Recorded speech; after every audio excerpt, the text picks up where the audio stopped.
Bien, donc voilà, nous avons terminé la séance, donc nous avons joué environ 3 heures, hein, donc peut-être dans un premier temps, donc nous sommes au lycée agricole de Téza.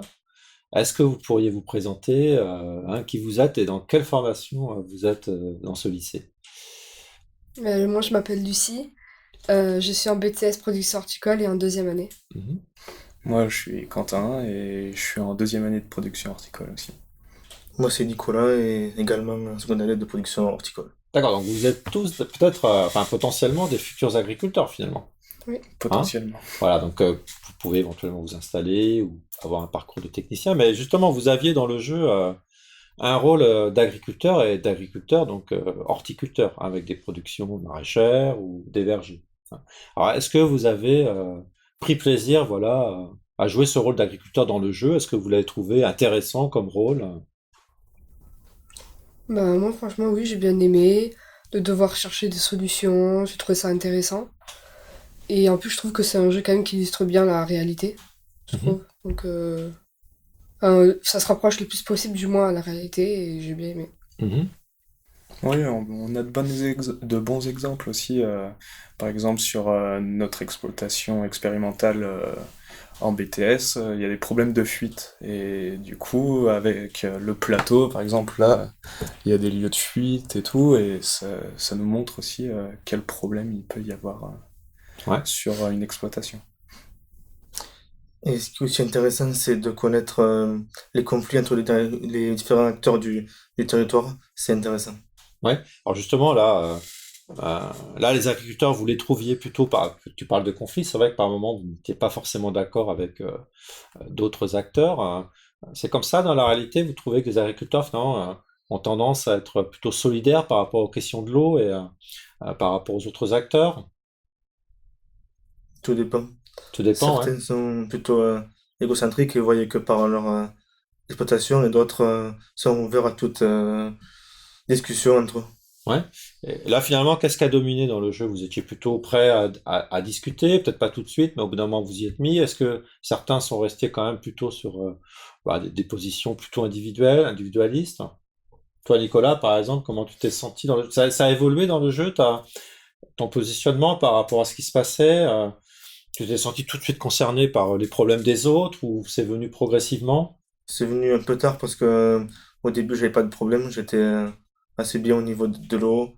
Et ensuite, j'ai compris qu'il fallait être plus solidaire envers les autres utilisateurs. Mhm.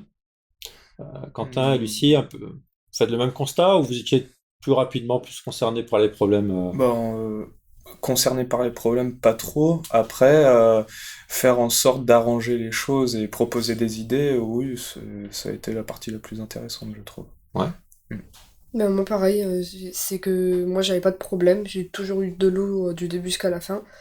Mais j'ai bien aimé de devoir proposer des solutions pour les autres.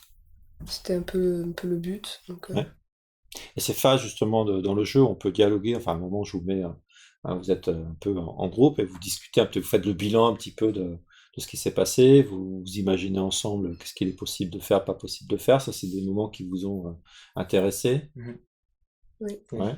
Et vous pensez qu'en tant que, imaginons que vous vous installez agriculteur, hein, vous serez amené dans le futur à vous retrouver éventuellement dans ce type de situation, là où vous serez agriculteur, sur le territoire où vous serez en activité. Je sais pas trop, mais je pense que ça peut arriver d'avoir ce genre de problème. Et du coup, bah, ça nous montre un petit peu les solutions qu'on peut avoir. Mhm. Du coup, c'est intéressant. Je suis tout à fait d'accord. Ouais. C'est important de trouver des accords, sinon c'est compliqué pour le territoire ensuite.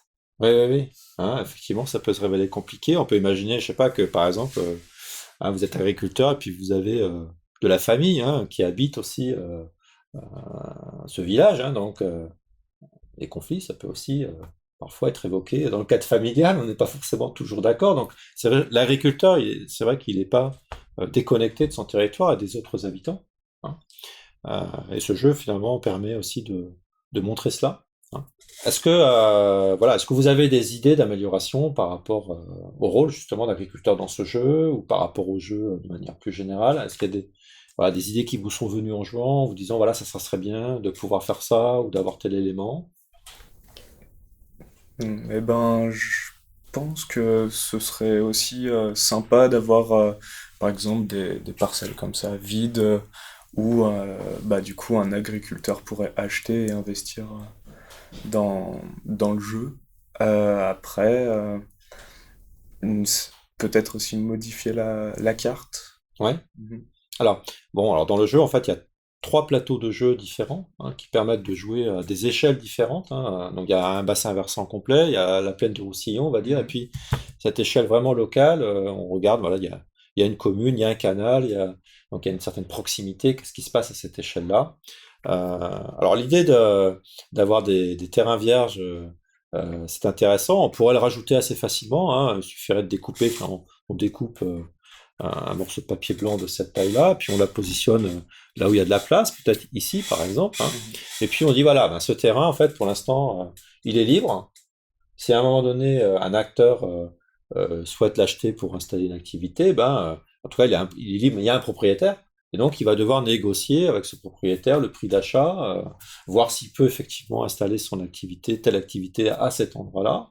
Hein, alors ça, vous voyez, donc le jeu permettrait ça. Imaginons que moi, en tant qu'enseignant, j'ai envie de vous faire réfléchir sur la spéculation foncière et les conséquences de la spéculation foncière sur les usages de l'eau, sur la place de l'agriculture. J'aurais très bien pu le placer effectivement, hein. Donc ça, c'est vraiment, tu mets l'accent sur un élément important, c'est que là, on a un plateau qui est prédéfini, mais on peut tout à fait soit lui ajouter des choses, soit masquer un rôle, si on souhaite ne pas avoir ce rôle, soit se dire bah, on va prendre une feuille blanche et puis on va construire un nouveau plateau. D'ailleurs, peut-être c'est vous qui pourriez le faire. Imaginons vous faites une enquête sur un territoire. D'accord. Mettons, on vous envoie sur une partie des Pyrénées-Orientales où il y a canal, agriculteurs, autres usagers. Est-ce que ça vous semble possible de revenir et de vous dire, bah, on va essayer de faire le plateau correspondant à ce territoire? Bon, écoutez, je vous remercie beaucoup en tout cas, voilà, d'avoir participé, de vous être investi dans la séance, hein, et puis pour les remarques aussi que vous avez pu faire là. Et puis, ben, je retiens moi vos suggestions et je verrai donc si dans une prochaine séance, hein, je propose ce type de dispositif, donc peut-être à vos successeurs au BTS première année qui l'année prochaine seront en deuxième année. Merci à vous. Merci beaucoup. Merci.